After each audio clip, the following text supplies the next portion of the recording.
It's said that if you relax your mind enough, you take in your surroundings much better. You can see the wildlife, detail and beauty of the world around you.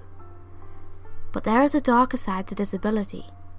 People who have the ability to be mediums learn about this skill while zoning out. They notice the whole spiritual world around them. Some freak out at the sight of all these lost spirits. If they zone out at a bus stop supposedly, odd things happen. They notice that many spirits roam that area, which appears to have a certain importance to them, but the viewer suffers odd afflictions for doing so. People report having cold sweats, dizziness, vomiting, and speech impairment. People even went missing at these bus stops. No one even reports seeing them the day before. I made a mistake of relaxing at a bus stop one morning. I live on a college campus. The bus is the source of transportation I have. I remember sitting at the bus stop, relaxing my mind and losing focus on everything that was going on in my mind. While I relaxed, I noticed translucent figures in the corner of my eyes. I shrugged it off as my mind was playing tricks on me. When the figures started to appear in front of me, I began to lose my mind. Frozen in fear, I couldn't move or speak. I was forced to watch the spirits go on with their daily lives.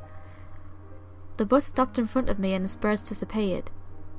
Sweating and shaking, I entered the bus. The bus driver looked at me and said, "You alright? You look like you're ill." "I'm fine," I assured him. The bus continued on as I took my seat. I was flabbergasted, scared shitless. I couldn't speak for the whole day. My friends told me I was acting weird and that I was isolating myself. If I told them the reason why, they would have just laughed in my face.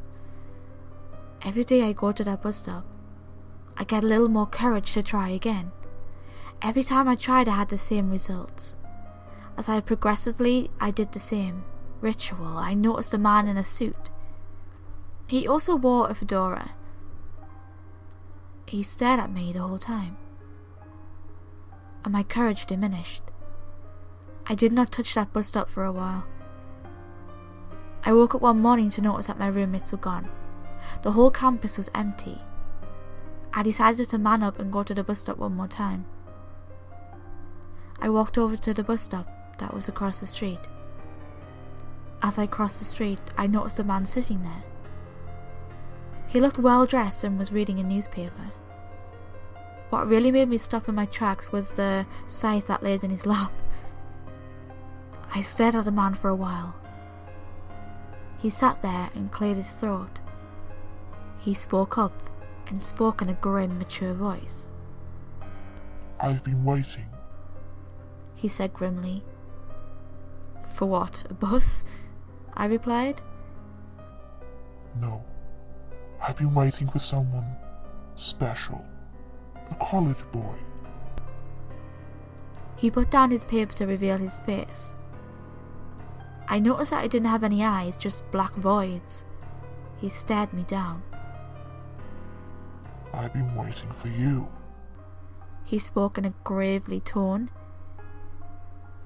He looked down at his watch and stood up holding the scythe in his other hand.